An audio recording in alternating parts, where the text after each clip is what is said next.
watching Jay Gruden leave RG3 in last week's preseason game against the Detroit Lions, Mike Freeman of the Bleacher Report texted an NFL head coach to get his thoughts. His immediate reply: I have never, ever, on any level, seen a head coach treat his quarterback with such a lack of respect. What is baffling is that I can't think of a single head coach in the NFL who would take an injury-prone quarterback, put him behind a very shaky offensive line in a preseason game, watch him take those kind of hits, and leave him in the game. It looks personal to me. That quote was anonymous. Skip, help me out. What's going on here? Molly, Stephen A. Smith. I'm with the anonymously quoted coach here in Mike Freeman's excellent piece in the Bleacher Report. I find it increasingly offensive and baffling to listen and watch the way Jay Gruden treats or mistreats Robert Griffin III. We've talked and talked about this, Stephen A., and I realize that RG Me has brought a number of these things upon himself with some of the comments he's made in public. But I do not understand quotes like I read just from yesterday's media session from Jay Gruden. You can call this a little thing. I think it's becoming a big thing, because in this quote, Jay Gruden talks about how Kirk and Colt, as in Cousins and McCoy, have done some great things out here in practice every day. Robert's done some good things out here in practice. Really? That's a shot. I don't care. He took shot after shot after shot to Jay Gruden last year. It's gone over the edge. It's becoming, as Mike Freeman concluded in his piece, personal. I don't like Robert's chances here with this head coach. It's either this guy or this guy. Are you going to go with the coach, or are you going to go with the quarterback? I guess, once again, it's going to come back to the owner, Dan Snyder, who has coddled to a fault the quarterback in the past. But you're going to have to choose between one or the other. Either Jay Gruden's going to get himself fired, or Robert's going to get himself cut. It's come down to that. I definitely agree with you, Skip Bayless. I definitely think that the coach has not. I think he's been excessively critical of RG3. We all have lamented how RG3 may have brought some of it on himself. Particularly, there's a discomfort with the relationship that he has with Daniel Snyder by other players in that locker room, and obviously, in all likelihood, the coach as well. Where I give absolutely zero latitude to Jay Gruden is in this respect. Part of the reason he got the job was by convincing Daniel Snyder of his ability to work with RG3. If he was forced to inherit RG3 or something like that, that would be different. He sold himself for the job by advertising himself and marketing himself as somebody who could work with RG3, who could fix whatever problems that he had, and who would do a better job of it than Mike Shanahan. And to get the job under those conditions, and then to be so critical of RG3, I do believe it's personal. It does. I would say this to you. I believe it's personal because it appears to be personal. If we're wrong, Jay Gruden has to own the fact that he has something to do with how it looks. I completely concur. And my bottom line to this is, if you step away from it, Robert has done more, achieved more at his position of quarterback in the National Football League in his rookie year than Jay Gruden has shown me as a head coach so far. And again, no offense to John Gruden, we all love John, but Jay still has a lot to prove as a head coach. Robert proved it for a while until he got hurt. So I'm going to side with Robert here. Well, no disrespect, but Jay Gruden is no John Gruden. Not yet. Not yet. He hasn't proven it. Agree. All right, we'll leave it there. Do the Bronx Bombers have anything to prove after last night? H-Town, shut it down. It was so bad, benches cleared. We'll react to the night after the break. First Take is presented by Bass Pro Shops. Your adventure starts here. And in part by Ace, the helpful place.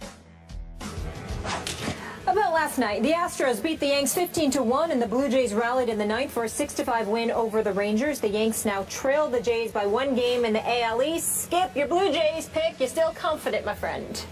Wait a minute. Did Molly just say 15-1? Wait, The New York Yankees lost 15 to legit teams don't lose 15-1.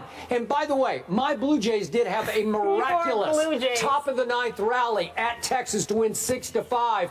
And I'm going to say to you, Mr. Smith, what Carlos Gomez yelled at the Yankees dugout and Joe Girardi. Just shut up about your Yankees. Just shut up. New York Yankees have about 8 to 10 games left against the Toronto Blue Jays. We're coming. We shall see what happens then.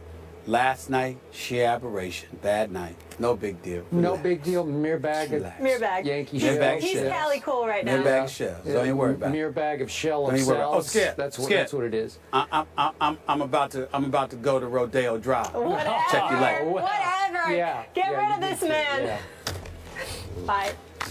Earlier, that Cowboys corner Orlando Scandrick is done for the season with a torn ACL and MCL and will undergo surgery, according to our Ed Werder. Our Antonio Pierce is still here with us.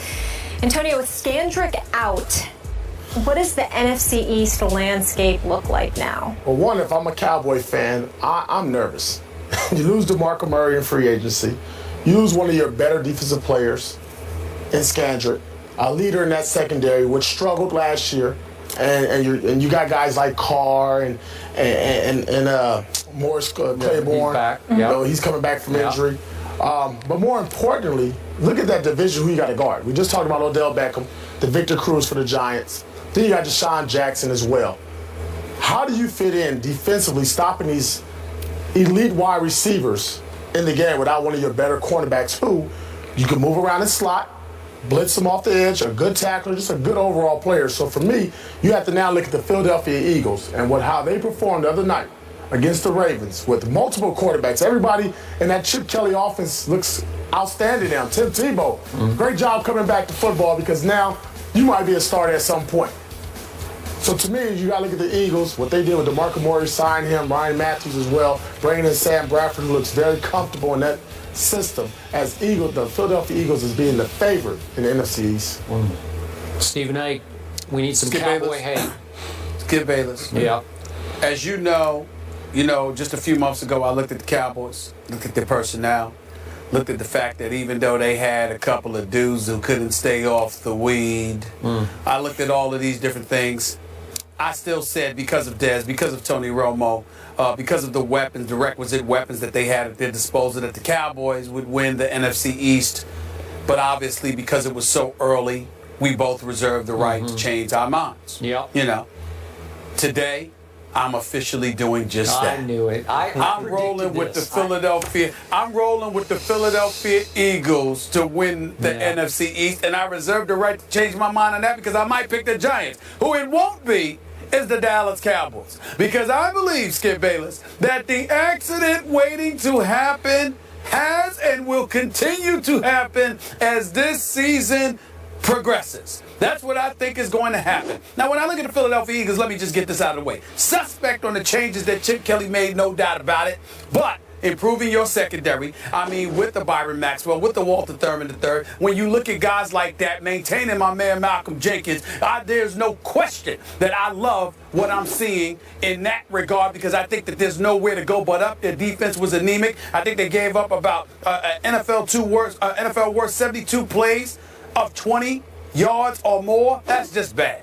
They had to make those corrections. They're going to make those corrections. I think about Sam Bradford. I'm suspect on his health, especially with those skinny legs of his. I think that he's right for the taking in the NFL. He certainly doesn't need to be running a read option, or he's going to see a lot more than Terrell Suggs in the very near future. But I'm going to surmise and assume all of these predictions are being made on everybody else for the Cowboys and everybody else for the Eagles being healthy. I believe with the Sam Bradford, with the DeMarco Murray and Ryan Matthews, with the Jordan Matthews, with Al Galore and those boys, with Huff, more so than Riley Cooper, with a Selleck and Ertz, with a decent offensive line, not as elite as Dallas's is, but nevertheless, definitely proficient enough. I think the combination of all of those things with a defense that's still going to be suspect, but vastly improved compared to what it was last year. I believe that the accident that is waiting to happen will not be Bradford going down and Mark Sanchez having to come in, but I believe that the Dallas Cowboys will have more of a problem than the Philadelphia Eagles are. I'm also predicting that Tim Tebow is going to make the team. I'm also predicting that Tim Tebow is going to come in there. The read option will be used with him, and I believe that Tim Tebow will find a way to make a contribution in Chip Kelly's system as well. So all of those things being considered, I'm saying that the Dallas Cowboys are going this way, and the Philadelphia Eagles are going that way. I agree with AP. And I reserve the right to hang in with my Dallas Cowboys. They still will win the NFC East. I'm going to say it again. I love Orlando Scandrick. I respect him as a player. It made me sick at my stomach when I saw Todd Archer's early tweet right straight from the practice field last night. But he's not Deion Sanders. He's just not. He's not Everson Walls. I'm sorry. And you know this better than anybody. If you have a deficient secondary, a shaky secondary, what is the best way to cover for said secondary? Rush. You rush the passer. And I believe that most people are underestimating what this rush is about to become. Now, Greg Hardy, it's going to be 4 games till he joins the fray here.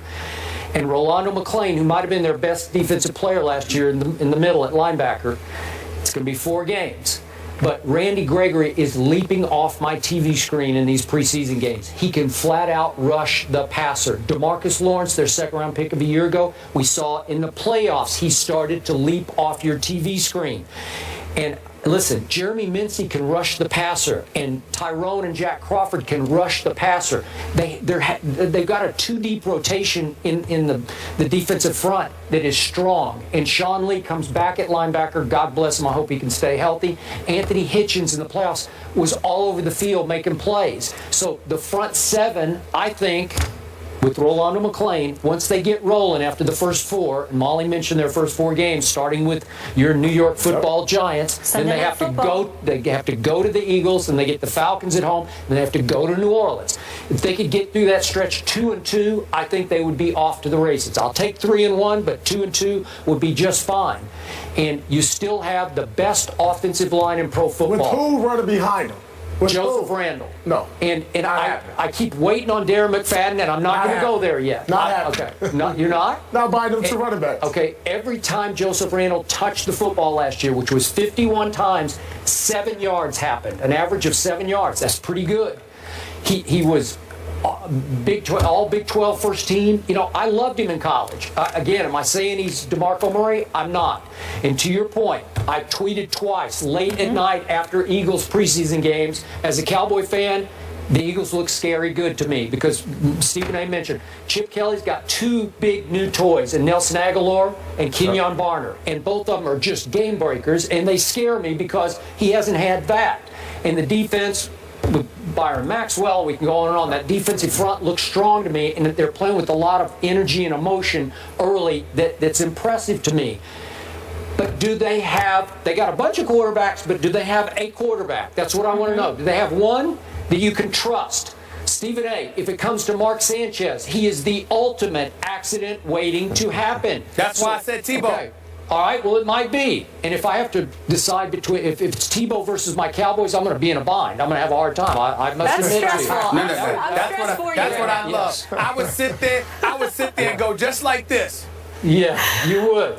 So what you gonna do, Skip? Yeah, and I might what sit you gonna look do? right back What you at gonna, you just who you like gonna this and root say, for, Skip? I don't know. That's right. Know.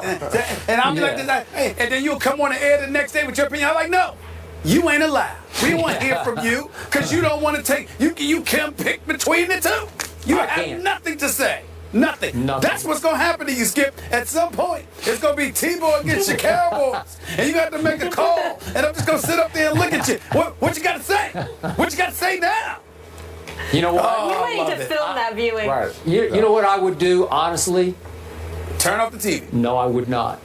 I grew up a Dallas Cowboy fan, and I remain a Dallas Cowboy fan, and I would pick my Cowboys. I would have to. Lies. I would. Lies. No. No fly, Eagles, fly here. He's got his blue on. Obviously, question marks with this whole division, top to bottom. So we shall see. No question marks with Seattle's secondary, though. Wait till you hear what the Seahawks' Michael Bennett had to say. No holding back from this guy. His brother never holds back either. We'll react next. Antonio Pierce will stay put. Stay here.